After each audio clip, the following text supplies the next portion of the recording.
NOTACON.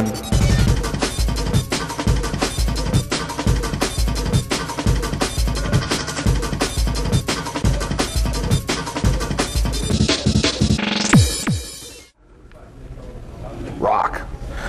All right, good afternoon. Wow, we've actually got a lot of people here. This is like amazing. I think this is more than Froggy had for the keynote. Sorry, Paul. To begin with, just out of curiosity, before we start, are there any feds in the room? FBI? Come on. They're not going to own up to it. They have to. Any AOL users? You can leave. Who's the other one? Leave now. All right, last question. Who here is doing the scavenger hunt? No one is doing the NOTACON scavenger hunt? You are. Well, you're already taken. Anybody else doing the scavenger hunt? Nobody? This is staff excluded. Okay. Staff excluded. The reason why I ask is because one of the items there, I found out.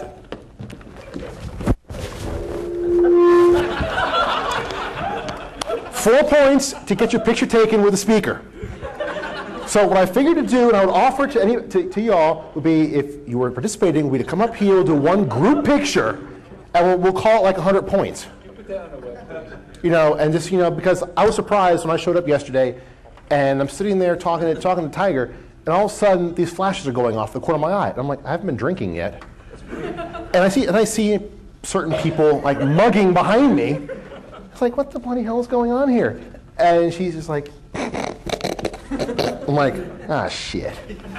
So the offer stands. I'll make the offer again at the end for those who are just showing up now. This talk is going to be pretty informal.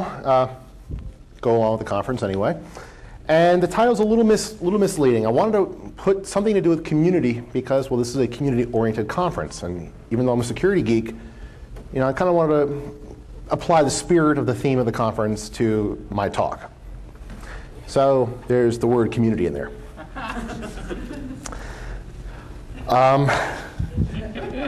Say no more.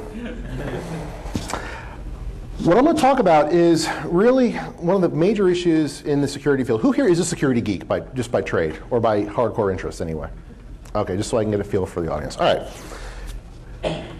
We all look at IT security vulnerabilities and all the mailing lists, bug track, vulndev, full disclosure, first, NSP sec. All these lists are out there. They're the ISACs and the US CERT. You had the NIPSI and some other folks. And they were all designed to share information and help resolve security vulnerabilities. That's what they were chartered to do. Unfortunately, as we've seen, there's still no consensus on what constitutes information sharing. You've got people who say, on one hand, you know, information should be free, the John Perry Barlows of the world. And we heard that last night from Richard's talk. Pass it all out to the world, let everybody have equal opportunity to use this information. On the other hand, you've got the people who say information could be used for evil. And the fact that it could be used, bold, italic, underline, blink tag, could, means that we have to restrict its distribution because otherwise it could, bold, blink, italic, underline, be used for evil. And there are two very opposite ends of the extreme, and there's still no consensus on it. And despite all the hype and hoopla we've got now since 9/11 and Homeland Security, whether you're talking about cybersecurity, chemical plant security, aviation security, or lack thereof, the debate still rages on. So that's what the talk is about. And I'm not approaching it from purely technology track. Richard hinted at it last night in his talk where he said about, you know, creativity is not just technology based. It can start there or it can end there, but you can't just operate in a vacuum. And you can't create new ideas within the construct of your current box. You have to think outside the box, or in some cases, bring your own box with you. So in that regard, I'm going to start off and talk about the greater concept of the vulnerability disclosure debate, which falls under risk communications. And I'm going to go through a few slides and end up with some recommendations on where we really need to focus if we're ever going to get this issue resolved and not continue this treading water approach that we're seeing now in the cyberspace, physical space, whatever security space you're talking about.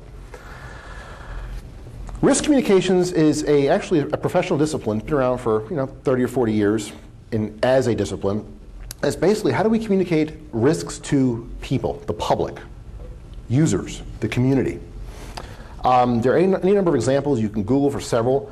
The one I like using, is from the Army Center for Health Promotion. And basically says it's a process of building and maintaining relationships based on trust. And trust, as many of you know, is a major buzzword in the IT space, right? You know, we have trusted systems, trusted computing platform architecture. Yeah, right. Microsoft has trusted. Well, let's not go there. VeriSign provides trust with certificates, maybe. Trust is a nice new marketing buzzword. But unfortunately, a lot of times, trust always comes back to technology. And we look to technology, again, as the savior for our current problems in the real world. Risk communications, yes, communications does rely on technology, voice, video, data, internet. But it's not just a geek thing that we in this room can understand and appreciate and work on. We all have parents. Many of them probably have computers who may use AOL. How many folks have had to teach their parents how to use email? Myself included. Was that a fun process? No. How many folks have had to fix their parents' computers when they've had a problem, spyware, malicious code, whatever? Okay, was that a fun process? Not over yet. Not over yet. Talking with your parents as you were doing this troubleshooting, whether you realized it or not, was a form of risk communication. You are trying to espouse your wisdom, your knowledge to them. Say, look, Mom, don't use Internet Explorer. I gave you this thing called Firefox. It's really cool, but it's also really good. Here's why. You're communicating risks. This didn't require technology to do so. Technology was sort of the medium that occurred, but you were talking directly to them.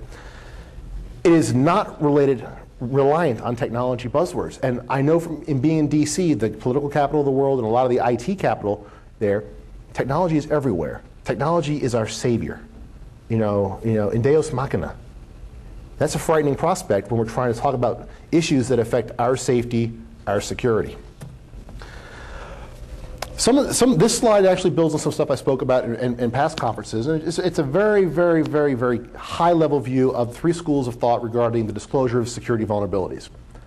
A lot of this is based on IT security, but they're equally applicable for security in the real world, as well as public safety issues, medical issues, epidemics, spread of viruses, nuclear power plant meltdowns, chemical spills. These are all related. The 3 schools are pretty self-explanatory, as I said earlier. On one hand, you've got people who say, let's just give the world everything. Information wants to be out there. Scott Culp at Microsoft coined that wonderful term, information anarchy, fearing that all this information will cause any number of bad guys to do even worse things. On the opposite side of the coin are the zero disclosure folks. Most of these are the government and vendors, most recently Sybase. And these folks basically fall in the mindset of, trust us, we know what's best, we will fix it for you, just live your life and do what you want to do. But trust us. We're the government, we're here to help. We're Sybase, we're here to help. In the middle is a growing medium, what's become known as responsible disclosure, which simply, to drum it down, says, I'm Jim Lichko, I found a vulnerability in a product. I will call the vendor, I'll give the vendor a week, 2 weeks, a month, whatever, a reasonable amount of time, a realistic amount of time, to fix the problem, acknowledge it, fix it, offer some sort of countermeasure, some solution or fix or patch. And if they don't, or if it doesn't happen in that time frame, or they ignore me, at the end of that 30 days, whatever, I will release this announcement to the world saying there's a problem in FARC 3.44 that if you do X, Y, and Z, I don't know, Jenna Jameson will pop up on the banner. Okay. Damn. Okay, I'm sorry, I meant Bill Gates. Sorry, Drew. And the vendors look at that as blackmail. Oh my God, how dare you? You don't know our product. We know our product. It's our product. We coded it. So these people in the middle try to find a way that leverages the vendor's interests, business interests, software interests, and the realistic needs to get this stuff fixed with the community's interest, the need to know, the desire to know. What this leads to are a series of countervailing benefits across the board. If you go down the full disclosure route and say, share it with the world, everybody knows everything. That is a great thing. I love that, me personally. The flip side is, if I know it, so do the bad guys. Extend that logic out, who are the bad guys? A competitor? A black hat hacker? A foreign cyber warrior? We don't know. But the information's out there, and it's for the picking. Anybody can use it. On the zero disclosure side, and this is a big one that people don't often talk about, by restricting the information and classifying it or keeping it to a close cartel, how do you provide accountability when problems occur or potential problems occur and they're covered up? This last bullet is I see this all the time in talking with the Homeland Security officials about changes that have happened since 9/11 with regards to chemical plants, airport security, port security, epidemics and medical issues. And as you may see by reading the newspapers even, this is a huge problem because a report comes out from the government, the General Accounting Office. They say there's a big problem with our aviation security, but they can't publish the results. There's a problem, we can't tell you about it. Okay, well, if the public, who technically should be holding the political folks accountable for their public safety and security, can't hold their people accountable, is the public being well served? What do you think? I don't think so. However, if the report comes out and says, well, United Airlines Flight 447 from Dallas to Seattle had no cockpit door. It was a Boeing whatever. That's a little much. That's a specific vulnerability. The plane is now currently in Chicago. You don't need to go that far. But you need to have a level of accountability to hold not just the politicians accountable, but the vendors. NGSS is a great example, or EI, pick your vulnerability researchers du jour. I view these folks as almost like a third-party auditor, an inspector general. They're holding the vendors accountable for their products and keeping us safer through their efforts. I'm not a coder. I make no bones about being a coder. But knowing that these guys are out there makes me feel a little bit better knowing that I can trust my software or trust certain software. And there's a huge fight about that, and we'll talk about that. But in the middle category, and this has received much attention as a potential solution, responsible disclosure. Sure, we can come together and share information in a forum or a conference or a restricted mailing list, but the question remains, who identifies who the good guys are? I'll give you a great example. There are IT security, there's BugTrack, and then there's like a government version of BugTrack called Information Sharing Analysis Centers, the ISACs. Financial services have one, all the banks get together and share information. But where do you draw the line between a big bank like MasterCard or Chase and, I'm going to pick on Melinda, Melinda's small little bank in Cleveland? If they can't pay the $50,000 membership fee to join and support this ISAC, they're a financial institution, but they're cut out of the loop. Picture that now in the energy sector, the utilities, and transportation sector, IT sector.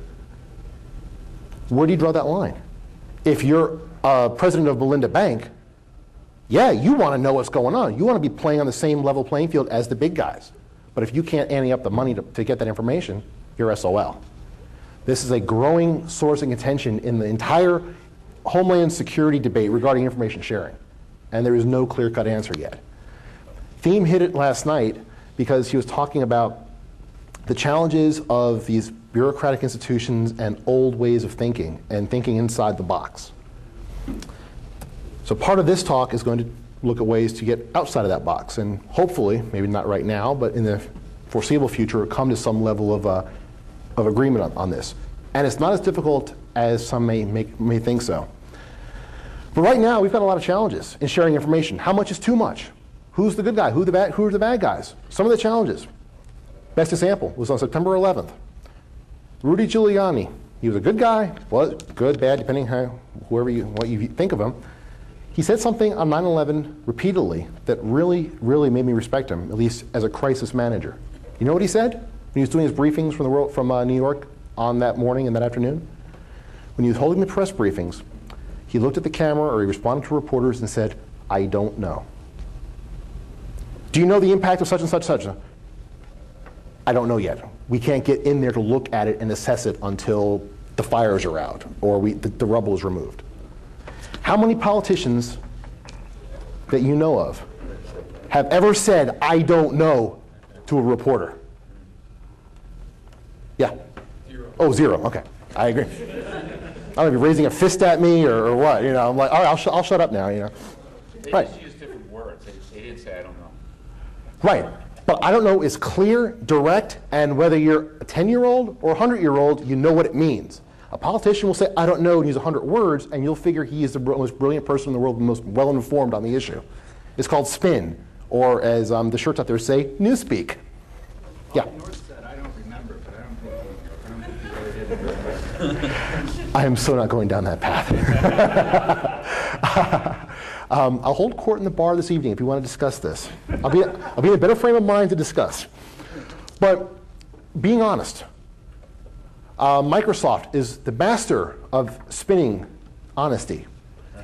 What are vulnerabilities called in Redmond? No, that's what, no, that's what we call them. They are called issues. Microsoft has discovered an issue in Internet Explorer version 6.01 that could affect blah, blah, blah, blah, blah. Well, an issue doesn't sound as bad as a major problem. Ergo, people will be, "Oh, that's interesting. What's on TV?" Right? They spin it. They're not being open and honest directly with the end users, with the people, with the community. What you see here is just the rest of this list is a laundry list of some of the challenges that we're facing right now in the security community with regards to information sharing. I'm not going to go through them all.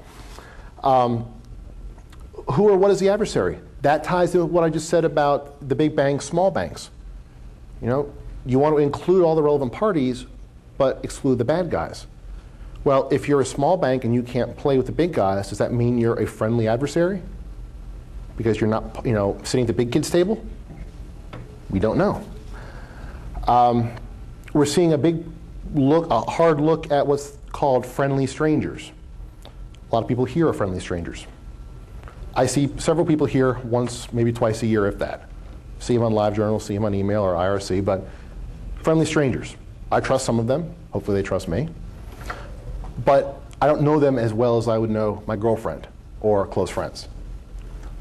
But yet I trust them more than I trust somebody outside. Okay, and there are different degrees of trust, and we'll talk about those in a minute.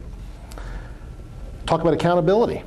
And again, these are issues that I will be touching on. But how do we hold accountability for somebody who provides bad information or dubious or misleading information into an information exchange system? Bad intelligence. We saw this last week with the CIA report that came out that says, "Oh, we really screwed up on the intelligence for Iraq." Oops. It was 401 pages that said, "Oops." How can we hold people accountable for that sort of material? I don't think, no one's been fired yet. No one probably will get fired yet. One of the joys of running email lists, and I've been running one for supporting the DoD and the intelligence community for the past 8 years now, pretty high volume, is that everybody posts under their name or a known name. Meaning that if I get an email sent to this list from William Knowles, I know William Knowles. I've got a level of knowledge and competence that I can authenticate him and at least substantiate the information he's providing. So if there's a complaint from somebody else that, "Oh, what's he saying?" I can say, "No, I know him, he's got good sources, so be it." But if it's, you know, joker22@hotmail.com, well, that could be anybody. It could be William Knowles. It could be my alter ego when I'm drunk. It could be anybody. How do you verify that? How do you hold that person accountable for that information? We don't know. I love these mailing lists where you see people, and hacker handles I've finally come to accept. So I've got several friends who do have hacker handles, and I call them that instead of their real name.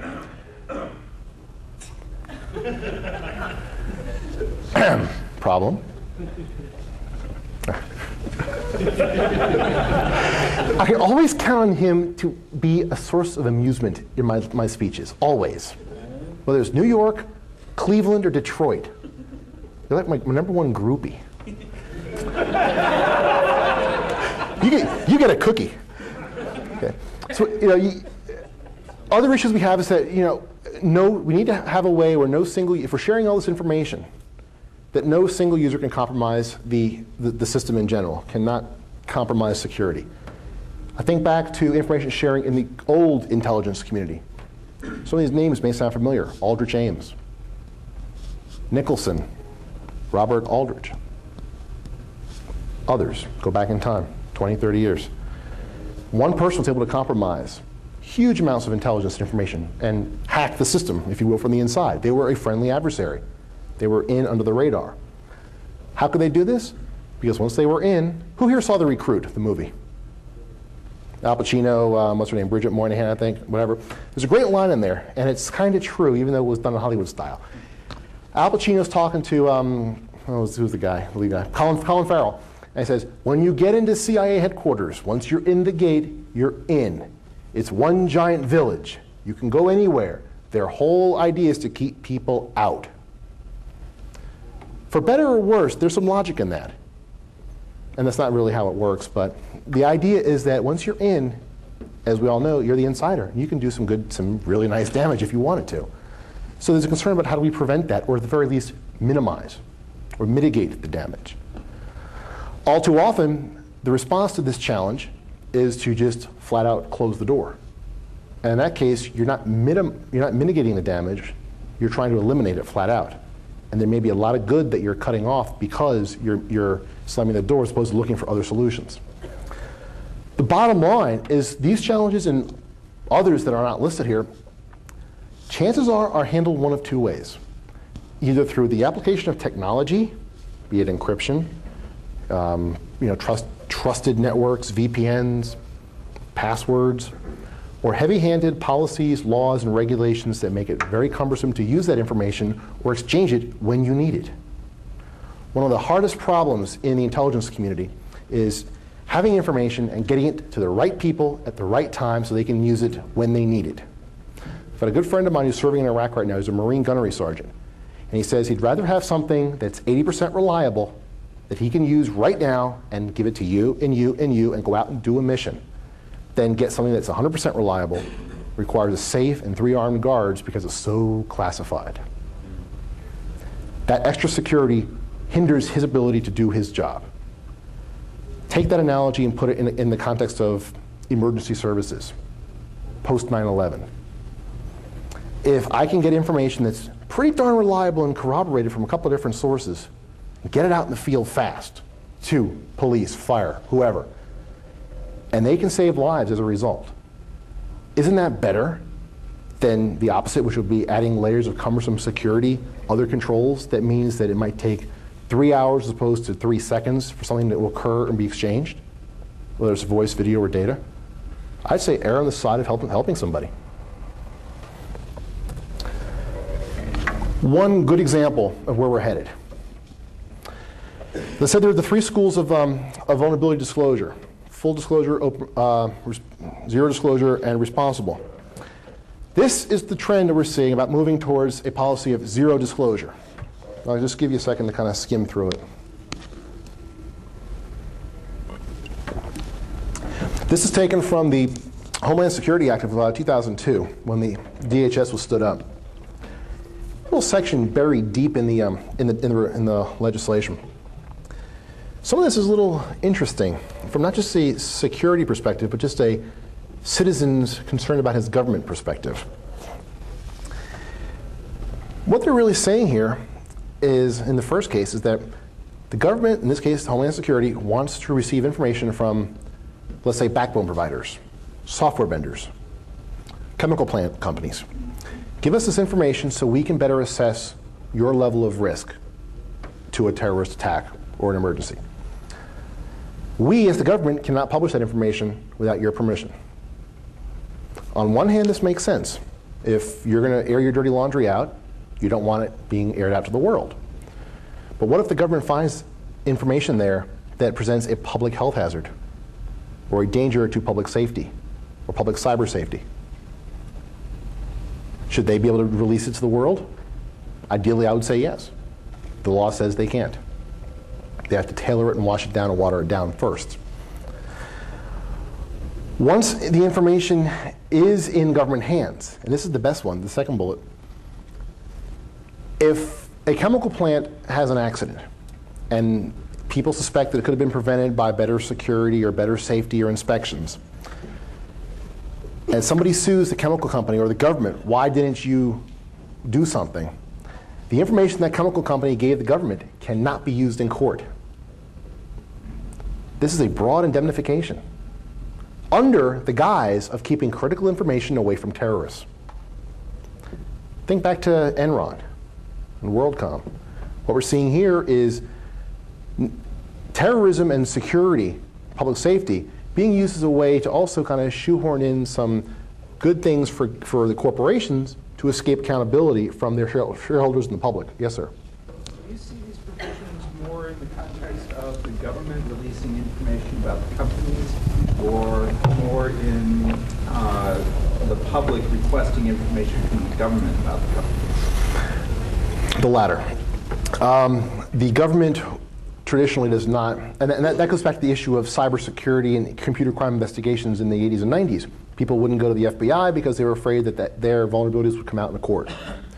So the government doesn't really do that. But this is if I sue my local power plant and it goes to court, and there's hints that there are damaging evidence or damaging reports that the government has on them, I can't get those reports to help my case out. Yeah, but you can still use traditional disclosure and No. go after No. the power company. No, because the power company, which I didn't include on here actually, would under the new revised laws, says that if they deem it to be critical, I forget what the designation, critical infrastructure information, they are exempt from giving it to anybody under any circumstances. But nobody would ever refuse that, would they? Not at all. Not at all. Now, let's keep in mind, and the other is self-explanatory, the federal law overrides any state or local Freedom of Information Acts. So this standardizes this disclosure position.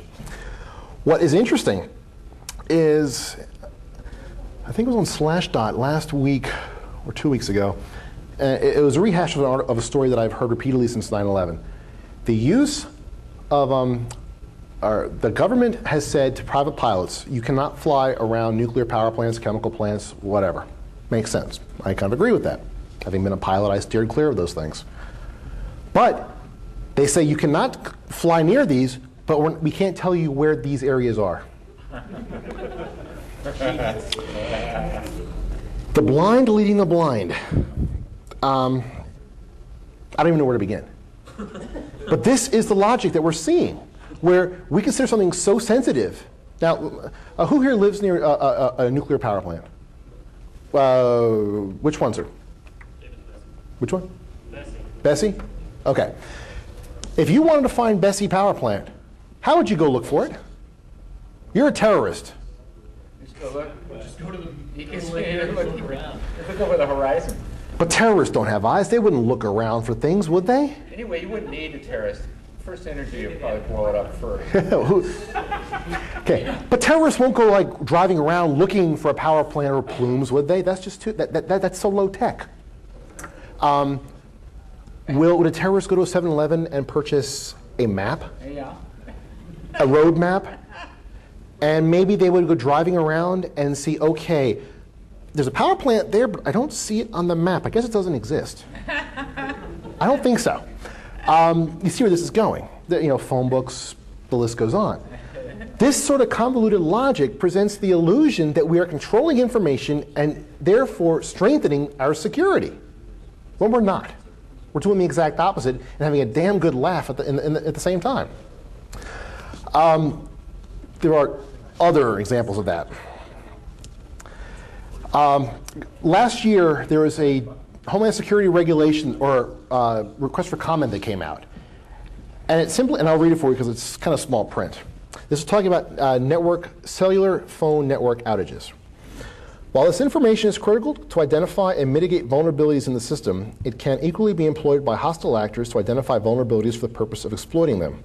Depending on the disruption in question, the errant disclosure to an adversary of this information concerning even a single event may present a grave risk to the infrastructure. This was in response to, I think it was Singular. There was a major Singular outage in Texas. It was last fall, I think.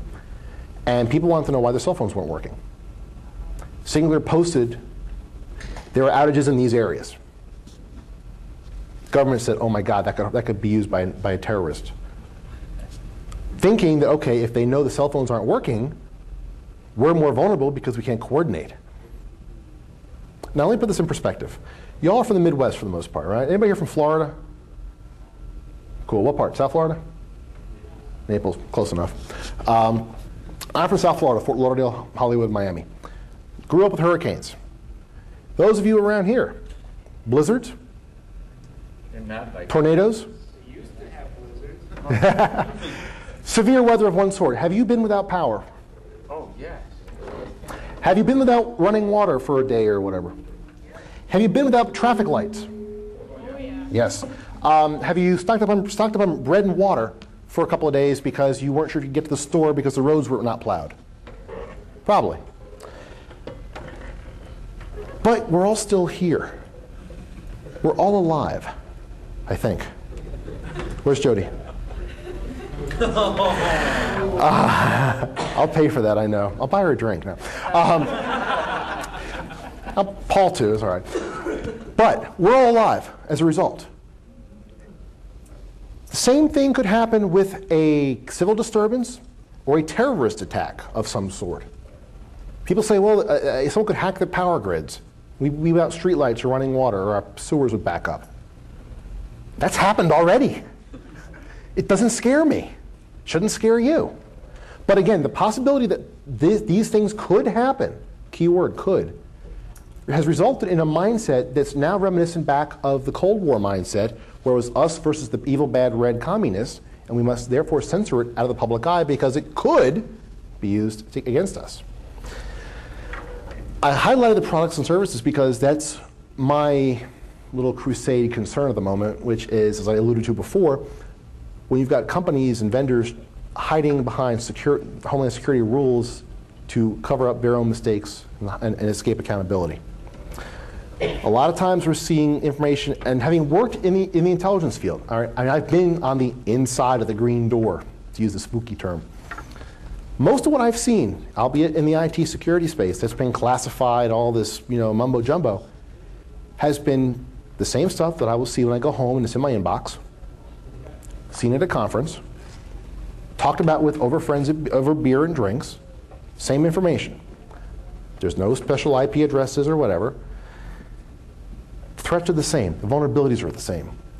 But the classification was being done to allow either the agency in question or the office or the organization or people to avoid accountability or to say, I know a secret and Drew doesn't. So you better play nice with me come next budget cycle or you're not going to get your money. That's the way Washington works. And if you talk to people like Bruce Schneier, Dorothy Denning, me, we will all tell you the same thing, that a lot of what we're seeing in security these days, whether it's vulnerability disclosure or the broader sense of homeland security or cybersecurity, is smoke and mirrors. Schneier has a great analogy. He calls it security theater. I like that. I really do. It's the illusion of security. We have, who flew in to the conference? TSA, the passenger screeners, the gate rapers. Take off your shoes. Show me your laptop. Show me your panties. Oh, is this a sex toy? Put it away. Whatever. Those folks are there to make the flying public feel safe. They are ineffective. Government auditors have said so. It's illusion. And when they do screw up and the reports come out, they're so heavily redacted because they don't want to let the information help a bad guy. Meanwhile, we as the traveling public can't hold them accountable because we don't know the full picture. So the laundry list down here are some of the ways that secrecy can be used to politicize things. It's really a question of power. Budgetary power, power to avoid accountability, political power. Those are some fun ones. So how do we fix this? This is a huge problem, and Richard kind of talked about some of these last night. The first is we need to build trust. Trust does not come from VeriSign. Trust does not come from Microsoft or any vendor, any company, any techno-babbly process. Trust comes from people. That's us. Now let's take an example of security in action. We'll talk about community security exchange. I was just talking about you two. Oh, God. I'm in trouble. Let's talk about security vulnerabilities in general. That's probably the best way to start. Or you take a Homeland Security case, whichever. There are really 5 levels of trust involved. You got the message itself. There's a problem in FARC 3.51. Okay, that's the message. Drew announces it. That sounds pretty important. I mean, hell, it's his software. I mean, you know, it's his company. Okay. He's a cool guy. He's pretty down to earth. I mean, he's been right before. He's been wrong a few times too. But you know, he's made good on when he's made good to us when he's screwed up. Okay, I trust him to be pretty honest with me. But as you go out and farther away from the individual, the level of trust gets less and less. Go to the institutional level. And we're talking now in cybersecurity when the FBI gets involved, or DHS, or other government folks getting involved. When I was at Network Solutions, there were many times that I could not stand working with certain federal law enforcement folks because the people themselves were very nice and very cool. And they apologized that they couldn't do more, but their hands were bound. Why were their hands bound? Because their institutional performance, the next ring up, tied their hands from being truly effective cybercrime people.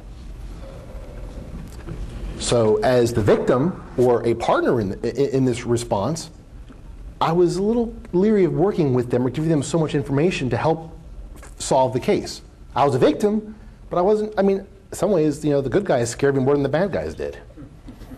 Especially the FBI. Some of those folks just do not have a clue.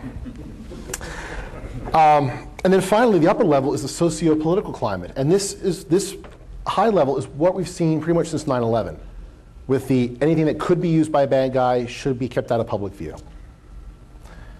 These 5 layers, when you look at them, they all come back to one thing. And there's a piece of technology that is responsible for all this. It's wetware. Wetware starts with the message. Who crafts the message? Wetware is a who, by the way. Wetware. Complicated computer, easiest one to mess with. And it goes up from there. Wetware is responsible for delivering the message, how we perceive the message, how we act on the message, how we believe the bigger picture around us is, how the world. Theme talked about perception management. This is part of it. Trust is based on perception management. Who here has or been social engineered? Everybody should be raising your hands. I'm doing it right now. This is all bogus now. No. And if you had a boyfriend or girlfriend, you know you're being socially engineered. Okay. Social engineering preys on the victims to do what? Get a nugget of trust in the person's mind and exploit that nugget for whatever purposes. But trust is where we need to start if we're going to find any way to resolve this information sharing conundrum between the guys who want to share it all and the guys who don't want to share anything. The community is huge. I will make no bones about it. Can you see this in the back of the room? The ladder? Okay. Take a minute and think about this ladder in terms of cybersecurity and then politics. Even cars, public safety, consumer products. At the low end, you've got no participation from the consumer, from the end users, from the community. We are just resources. On the high end, you've got a degree of citizen power where we are running the show. We are informed. We are a part of the decision-making process. We are an equal player with the vendors, the government, whoever else. And the spectrum rises and falls accordingly. Where do you think we are in terms of cybersecurity, vulnerability disclosure, and discussion on this ladder? Anybody? Informing. Okay. You are a security vendor. You are Symantec. Where do you fit on this ladder? Zero? Zero? Somebody else besides zero. 0.5. 5, you said? 0.5. Okay, between 1 and 8. If you're a vendor, chances are you're looking at the partnership thing because your business model relies on cybersecurity vulnerabilities existing, right? If you're a semantic, what's the one thing you don't want to see happen? Windows to go away. Right?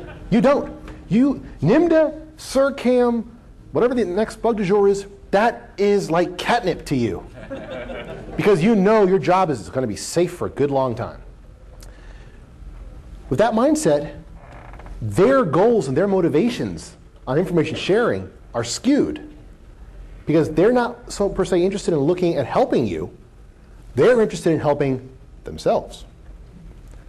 That's why you see issue as opposed to major problem. Feature opposed to unnecessary. Things like that. Where you stand, it goes a long way in how you're being perceived by the community, and in reverse, how we and what our ability to act and help ourselves are in such cases. We'll talk about that. Security is different in a couple of key ways, and this is my bread and butter is IT security.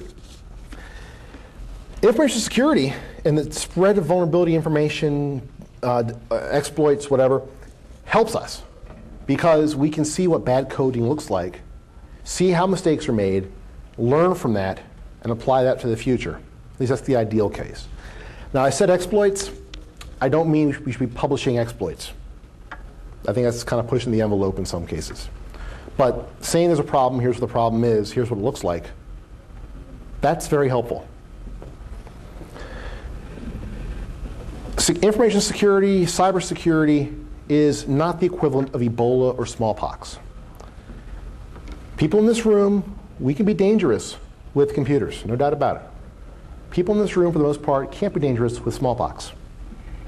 We don't have the technology, the mindset, the know-how. So the potential for us to launch a smallpox attack is limited. The potential for us to spread malicious code is pretty up there, or it could be.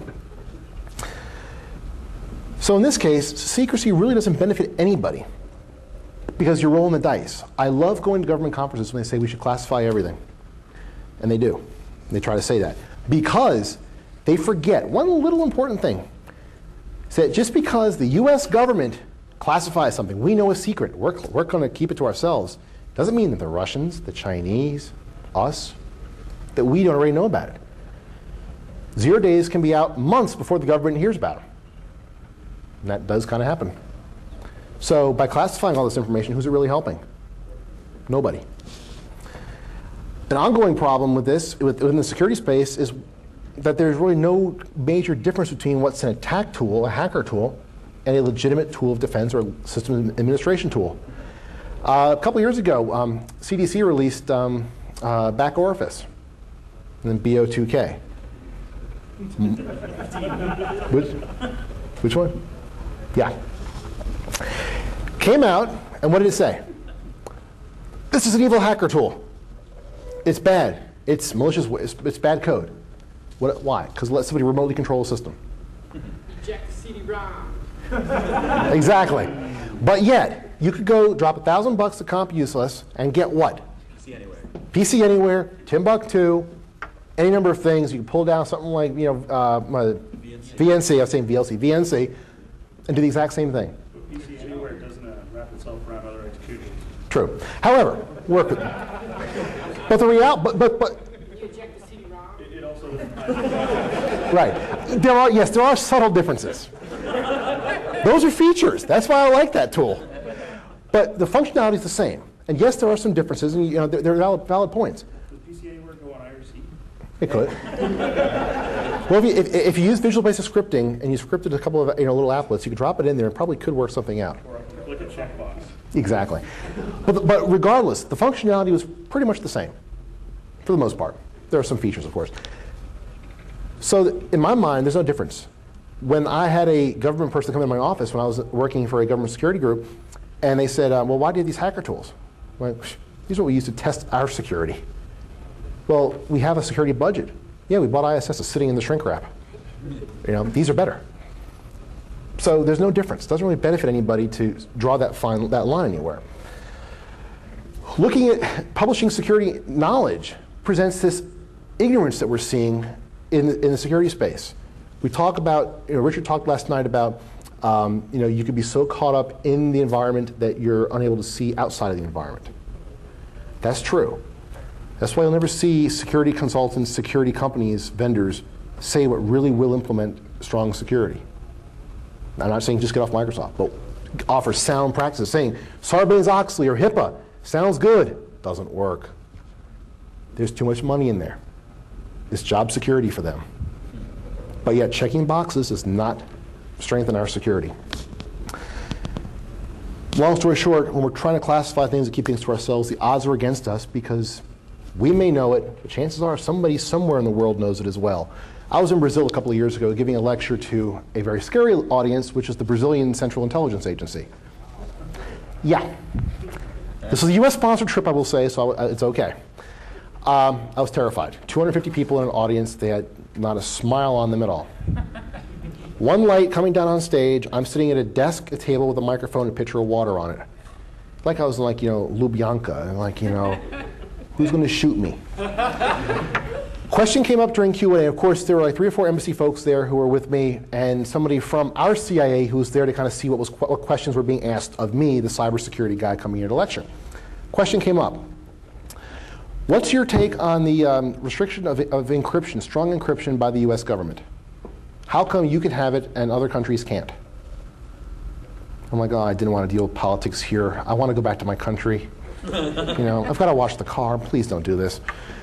And I stopped for a minute and I said, look, when you think about it, encryption is simply mathematics. This is a brilliant response. I mean, I'm very proud of myself for how I phrased this. In this environment, there's a bead of sweat running down my back at this point.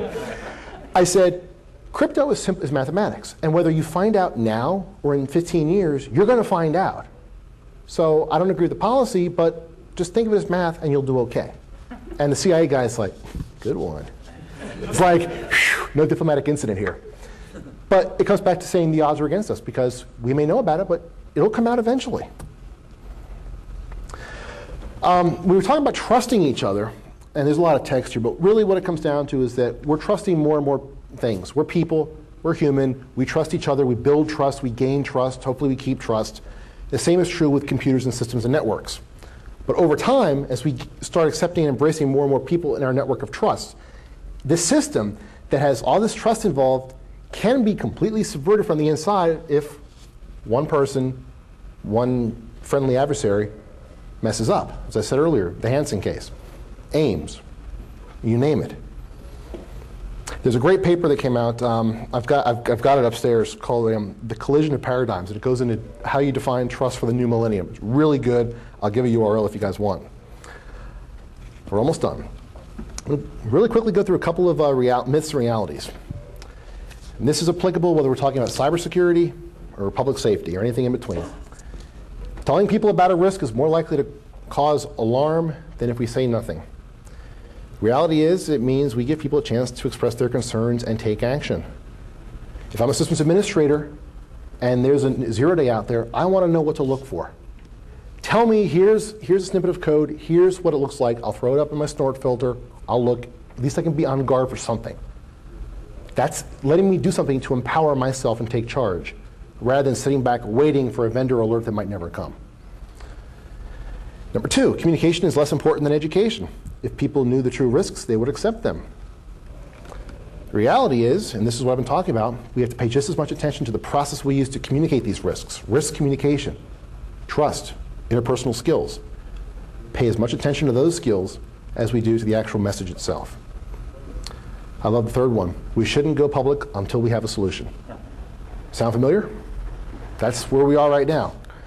And as I said, I want to know something, give me some little bit of information, A, to help me protect myself, and B, allow me to feel that I'm part of the security community at large, that I can make a difference, that I'm not just an end user slave.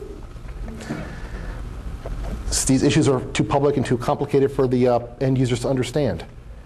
Well, the reality is, the end users don't need to know every technical nitty-gritty detail. You can release multiple vulnerability alerts. Some places do, the government does. But we have to remember to separate public disagreement with our policies with the actual message itself and remediating the vulnerability in question. Those of us who are geeks may have a problem with this next one. Leave technical decisions in the hands of the technical people. Again, not to bastardize or rip themes talk, but he said last night, people in security these days need to be both engineers and executives and know the business processes. This talks to it. We need to provide the public with the information about the vulnerabilities. We need to understand their concerns. And if I'm reporting the vulnerability, I need to know the vendor's ability to respond and deal with what I've reported to them. There was a case a few years ago where a bug was found in the AOL Instant Messenger client. Matt released the vulnerability, I think it was like 2 days before Christmas, publicly. AOL went ballistic. Well, our staff's on vacation. I mean, you give us 48 hours. We couldn't respond. I can go either way. On one hand, yeah, well, it's holiday, but still, if you're a big ISP, you should have a 24-hour security team. On the flip side, Matt was immature by only giving AOL 2 days to respond, knowing it was a holiday weekend, and it looked to everybody like he was doing it for kicks. And he got slammed for it in the security community.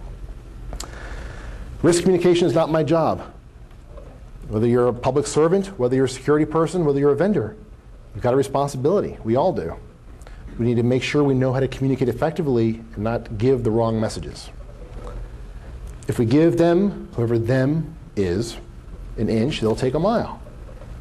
Well, in reality, if we give them a little bit, or if we give them a fair amount up front, they'll be happy and go away.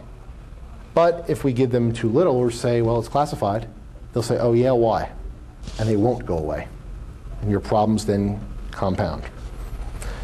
And finally, if we disclose too much, the public will be further at risk.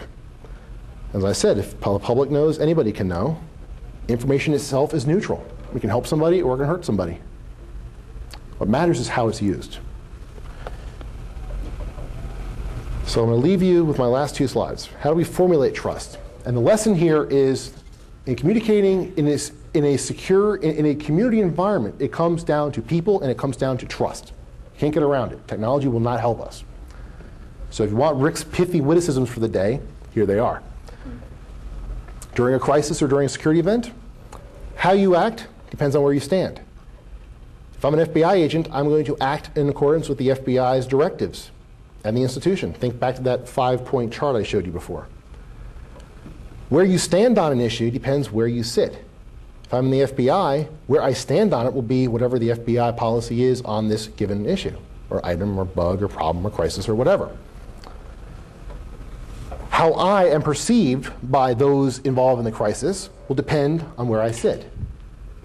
So if I'm the FBI, and I'm working with Paul, for example, I'm just picking on you, don't worry, you can leave. Paul's going to know that I'm FBI. He's going to know that I'm going to react a certain way, that I will act accordingly, and may or may not be the bestest friend in the world to him during this problem. In which case, how well he, as the user, can handle the situation depends on how well we all are perceived. You know, we're talking about these circles of trust, okay? So if Paul knows I'm going to act a certain way, and Paul and Drew are partners, you know, Paul's at AOL and Drew's at Earthlink. And they're good buddies, they're drinking buddies, they email each other and they have fun, and they trust each other. That's where the action is going to start. So Dean was saying last night, talk about, you know, the communities of interest and these little cells that can do things under the radar. That is under the radar. They will resolve an issue or be well on the way to resolving an issue long before me and the FBI get involved, because we're slow to respond. We've got this huge perception gap we're trying to overcome. Ultimately, how well the situation is resolved depends on all of us being able to reconcile these factors in a way that works effectively. Which means I can't come in and say, hey, Paul, I'm from the FBI. Give me all your data and then go away. That's what I've told them before. We're number 1. FBI.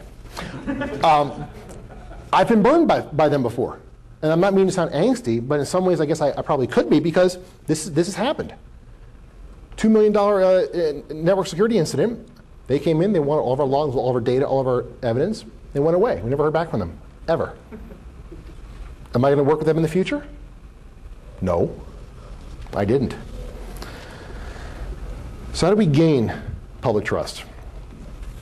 Well, in public trust, I mean people beyond our immediate organization.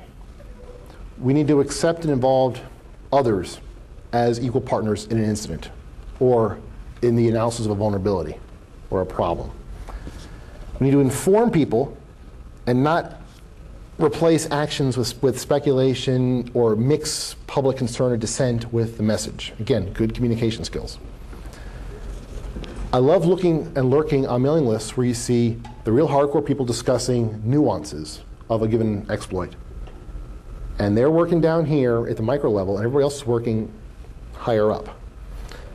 They get confused and caught up in the nuance, how something is worded, when the reality is it's unimportant in the grand scheme of things. So again, it comes back to good communication and focusing on the message and the mission at hand, not the ego. I mentioned Rudy Giuliani. You gotta be honest, be frank, and open. I would love for a software vendor to say, yep, we screwed up. There's a problem. Oh, wait, somebody did actually. Apple did that with iTunes a couple of years ago. When you installed a new version of iTunes, it wiped out your iTunes music folder. They admitted, oops, we got a problem. They pulled the software. They offered to pay anybody for data recovery to recover their MP3s. That was the only case of a mea culpa I've seen on that level from a software vendor. Got to be honest, got to be accountable, and be open. As I say, trust is very hard to obtain in such cases. And we've talked about Microsoft and AOL. Do you think I trust them right now? Why do you think that? Because I've seen them in action before. Trust, once you lose it, is very hard, if not impossible, to regain. So, don't lose the trust. And finally, whether you're a vendor, you're a security guy, and you're working a case, meet the needs of the media, the people out there. Not just the media reporters and the press, but again, the people outside your organization. And know, in communicating with people outside your organization, what their motivations are. The press are interested in the politics, they want a scandal. End users might want something different.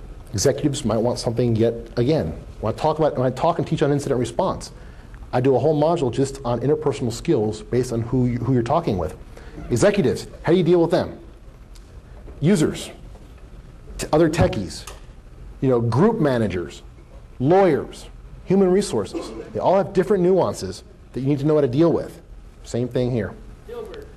Dilbert, exactly. Finally, I wonder which message is really more important here. Security informatics, which one? The one in bold. Which are available for sale, front desk. Well, you missed the other plug I did for you at the beginning. Oh, bless your soul. I'm trying to make up for things, dude. I talk about security informatics, and just so you know, my PhD research is on vulnerability disclosure and this issue of security versus secrecy, versus openness. So this is kind of a small subset of the greater picture of what I'm working on. But what I'm finding thus far is that we've got to be community-centric in our response to IT security concerns and discussing how to deal with and remediate vulnerabilities as they come up. Doing that, we've got to trust the people we're working with. Be they other researchers, hackers, vendors, government folks, non-government, whoever the case is, trust is important. And we're not going to get it through secrecy. And the bottom line is that, at least this is my personal political view here, is that if we're going to create a culture of trust, we had better err on the side of helping protect people, saving lives, securing services, than preventing the data from falling into the bad guy's hands. That's where we're heading right now, unfortunately. That terrifies me as a security person, it terrifies me as a citizen. And hopefully, it's starting to terrify you as well. With that, I am 2 minutes and 15 seconds away from being thrown off the stage. Are there any questions, comments, dirty looks? Question? Just one question real quick. On that graph that you have, the 5-point graph on levels of trust, you have two axes there. One goes to complexity, and the other one degrees of abstraction. I was just wondering if you could explain. Sure. I can. Next question. Basically, I mean, the axes, if you go out, take the outer band, socio-political climate, all right? That's probably the easiest one to explain because the message gets very complicated because you've got so many other players and spinmeisters involved. And as the complexity gets greater and greater, the people who are involved know less and less about the issue at hand. So the level of abstraction is greater. Because you get a politician saying, cyber terrorists are bad and must be eliminated. Nuke them all. Senator, what's a cyber terrorist? They're a bad guy. They're out here. As opposed to a Bruce Schneier talking about the issue who is way down towards the axis because the guy's got a major clue. That answer your question? Yes, sir. Last one. Yeah, last one. You mentioned about setting up content filters and those kind of things for 0 day. Mm-hmm. A true 0 day, you would have no idea what to filter. You'd have to cut everything. Your point? Well, the point is, how do you handle that? You cut everything? Oh, well, zero days are just that, 0 days. That's when they just come out. Chances are you're not going to know about when they're out until they start populating in the wild and being applied. So there's always going to be the knowledge gap in favor of the adversary. That's a reality that people seem to forget. Yeah, but what are you going to do? There's nothing you can filter on. Cutting everything. He's going to talk about it. This is about talking about security. Right. The idea, there will always be that gap, and you cannot, you can maybe shrink it somewhat if somebody finds out about the 0 day and goes public with it or whatever, but there will always be that window of vulnerability where you will not be able to do anything because you don't know about it. Once you know something, you can filter on it, it's no longer really a 0 day. Well, if it's made public, it's not a 0 day anymore. Then it's a today. At that point, it's a vulnerability. It's probably got a CVE. We know about it, and we're going to start moving forward. I don't know the exact definition of a 0 day, but once it becomes out in the public, it's no longer a 0 day. Am I correct? For the most part, yes, no? Where are my security geeks? My definition is once you can do something about it. Otherwise, it's Right. Well, once you do something about it, passive semantics, then yeah, it's no longer a 0 day. once you can do something about it, But it's still not a 0 day at the point one. we can talk about this offline if you want, because they're going to kick me off the stage. Is there any other questions or comments? I will be hanging around here. I will be holding court at the bar from around 8 o'clock tonight until closing time. So feel free. Thanks a lot for listening, not throwing things, for staying awake. Thank you.